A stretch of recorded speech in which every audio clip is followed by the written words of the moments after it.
Hi, my name is Christina Blake from the Autism News Network, and I'm here with the beautiful Leyla Gulen, the anchor woman for Fox 24 News. Today we will be flipping the script where I will be asking her questions and she will be in the hot seat. So, how does it feel being in the guest seat today? Well, you know what? I'm so honored to be with you, and I'm so grateful that you were interested in learning more about me. So I'm very excited to share with you more about my life and anything else you want to know. That sounds awesome. Where are you originally from? I am originally from California. I'm a West Coast girl. I was born and raised in Los Angeles, and it's thousands of miles away from here, but Charleston is my home, and I absolutely love it because I love the people here. What was growing up in California like? It's a great question. You know, it's kind of similar to Charleston because we're by the beach, but we also have mountains, and we've got lots of things to do there. It's a big city, if you can imagine. Millions of people live there. But I had a pretty ordinary childhood. I went to school. I learned how to dance. So that's what I did for a lot of my youth. I was a ballet dancer. And so that helped me learn and grow and travel. So when I was 16 years old, I actually left California and I moved to New York City. So I lived there for a few years where I had the best experience that even all these years later, I still remember what it was like. And it's an experience I would never give up for the world. That sounds pretty good. I would like to be able to travel like that one day. I've never been there. Absolutely. Well, as a journalist, you know, being a journalist, you get to travel a lot too. So I think I see that in your future. What got you started in the news business? Great question. So after I was done dancing, an injury sidelined me, and so my next step was to go to college, but I didn't know what I wanted to do. I didn't know what else I was going to be good at, and I thought, maybe I want to be an orthopedist. And I just don't have the brain for math or science. I'm not very good at either one of those. So I thought, what else could I do? Something that was sort of related to dance. And I thought, well, I love to write. I love to interview people and learn new things. So I thought, you know, maybe I should become a dance critic. That's what really got me into it. But then over the years of going to school and learning journalism and my first jobs, which were in radio, I learned to love many other things besides dance, and it was really at the heart of it was learning about people and helping to tell their story. Sounds very interesting. Thank you.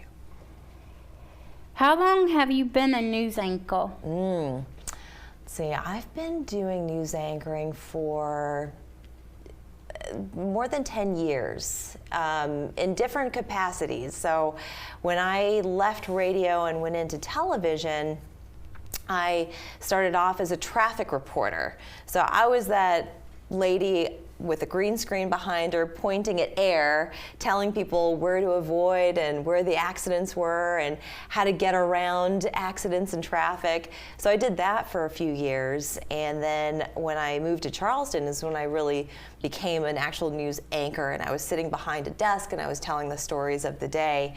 And very shortly after that, we launched our program, Fox 24 News Now, which we're now in our 7th year. So I would say I give it about a whole decade I've been doing this. Wow, that's a long time. Yes, it is. I'm giving you my age. What qualifications do you need to become a news anchor? I think ultimately you need to have a love for communicating. They always say you got to be a news junkie, where you need to just always want to consume information and news. But it doesn't hurt to have a journalism degree. Do you have to have a journalism degree? No, you don't.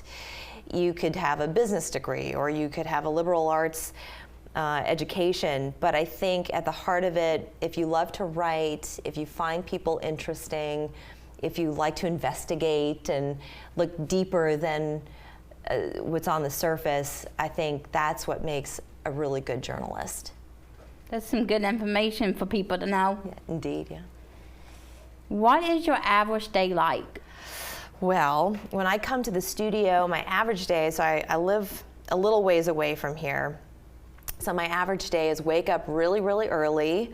I get myself together. I get my computer. I get a bunch of outfits together because we tape in our studio twice a week. So we have to do upwards of 20 interviews in 2 days. So I have to have at least 5 different outfits, if not more, that I come to work with. And so I come carrying all my clothes and my laptop, and I get to work, and I meet with my director, Adam, and my producer, Kelly, and we talk about the day and what we've got planned. And then I just get myself ready, which I have to do my hair, I got to do my makeup, I have to look camera ready. And so then I've done all my research, I've written my scripts, and then we invite our first guest into the studio, and then it goes from there. Wow. Yeah. And by the end of the day, I'm really, really tired. I can imagine. And I don't want to talk to anybody. Yeah, because you all talk down light. Exactly, precisely. What advice would you give to someone who would like to become a news anchor? I would say stay on top of new technology, because ever since I got into the business so many years ago, things have changed exponentially. From radio to television, now so much of our news is consumed online. I think being a well-rounded journalist, not just knowing how to report a story or write, but you have to know how to shoot, have to know how to edit, and audio tips and tricks, and all kinds of things, and how to promote your story as well. So social media really being a great platform to help extend telling that story beyond just your own channel.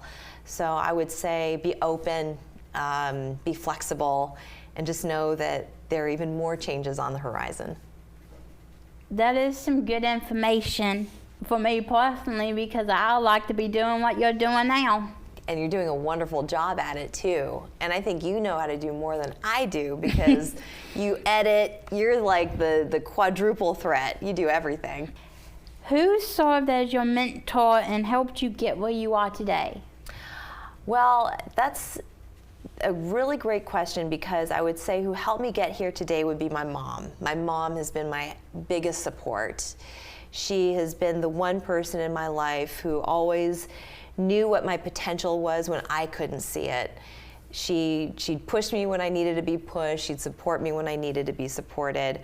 As far as mentors, people who have been in the industry, over the number of years that I've been doing this, I have come across so many incredible professionals who are just at the top of their game, who have reported on some of the toughest stories, and just know exactly how to write and report perfectly. And I know there's no such thing as perfection. There really is no such thing as perfection, but they know how to get to the heart. They know how to find the story within the story. And that's something different altogether, because things, and it's always stuck with me, because it's not just what meets the eye. There's so much lying beneath the surface that really tells the real story, even if that's not the one that you planned on telling. Right.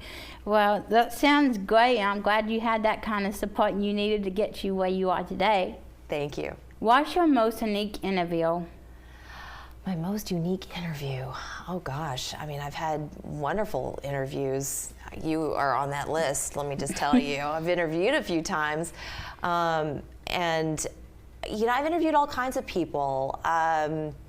I think the ones who you can really tell that their heart is in whatever it is that they're trying to promote, whether it's an organization that's near and dear to their heart, or if it's people trying to help others. I think those are among some of my unique. I've had my fair share of famous people that I've interviewed, But I wouldn't necessarily say that they were unique in any way.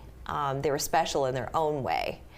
But I think the ones that you can feel that their heart is really in it, and you want to help them tell their story even more.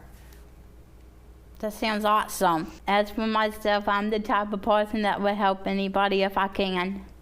You do. I know. I've heard that about you.